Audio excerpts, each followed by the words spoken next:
ধরেন আমরা এখান থেকে চরকুকরি যাইতে আছি, আমরা 200 টাকা করে জন প্রতি লোক, 8 জন থেকে 9 জন নেই। যদি কেউ রিজার্ভ নেয় 5 জন যাক আর 2 জন যাক, 1600 টাকা রিজার্ভ। আর যদি কেউ রেস্ট হাউস থাকতে চাইবো 1650 টাকা রেট সরকারি। আর যদি হোমস্টে থাকে তাহলে আপনার 500 টাকা। আর যদি তাঁবুতে থাকে তাহলে আপনার ভাড়া পড়বো, তাঁবু ভাড়া পড়বো আপনার 500 টাকা সিঙ্গেল, আর ডাবল থাকলে 800। আর যদি 5 জন থাকে তাহলে 1500 টাকা ভাড়া। এই আছে, খাওয়া দাওয়ার ব্যবস্থা আছে, সুন্দর পরিবেশ। আপনার তারুয়াতো আছে, নারকেল বাগান আছে, এর কুকরিতো আছে। 3 জায়গাতে খাওয়ার ব্যবস্থা আছে। কলা খাইতে যাবেন, খাওয়ার ব্যবস্থা, নিরাপত্তা তারা ওখানে মানুষই দেয়।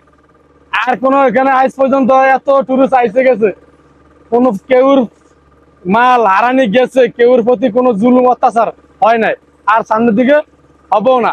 আপনার যারা ঢাকার থেকে আসবে সন্ধ্যার পর হয়ে যাবে, কোনো সমস্যা নেই, আসে ওখানে ফোন দিব, অনার লোক রেডি থাকবো। আপনার জলদস্যি ডাকাইত এরা কেউ কিচ্ছু বলবে না, আর কেউ এখানে নাইও।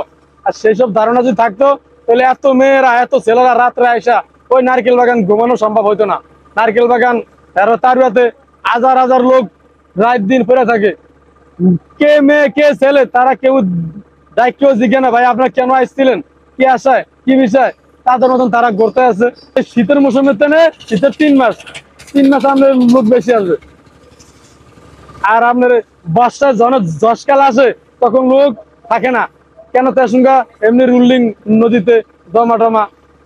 ধরেন আমরা এখান থেকে চরকুকরি যাইতে আছি, আমরা 200 টাকা করে জন প্রতি লোক, 8 জন থেকে 9 জন নেই। যদি কেউ রিজার্ভ নেয় 5 জন যাক আর 2 জন যাক, 1600 টাকা রিজার্ভ। আপ ডাউনে 3200 টাকা ভাড়া।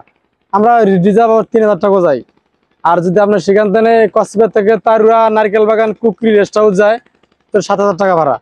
নিজনদ্বীপ মনপুরা যায় তো ভাড়া আছে আপনার 15,000 টাকা। এই নিউজ ডালচর যাইলে 3000 টাকা। আর ঘাট থেকে চরকুটুমি ঘাটে লঞ্চ ঘাট জনপ্রতি 200 টাকা করে, স্পিড বোটে রিজার্ভ 8 জন 1600 টাকা। আর রিজার্ভ নিয়ে গেলে নাইকেল বাগান, তারুয়া, রেস্ট হাউস ওই জায়গায় ঘুরে আসলে 7000 টাকা 8 জন। আর লস আছে সকাল 9টা থেকে দিনের 4:30 তামাকি, জনপ্রতি 70 টাকা করে চরকুটুমি ঘাটে।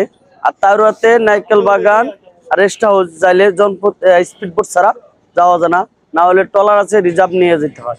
খাওয়া দাওয়া হলে আগে যাইলে ওই জায়গায় বলতে হয়, অর্ডার দিলে পাক করে। আর একটা আছে নর্মালি মানে সবসময় খাওয়া পাওয়া যায় না, আগে অর্ডার দিতে হয়।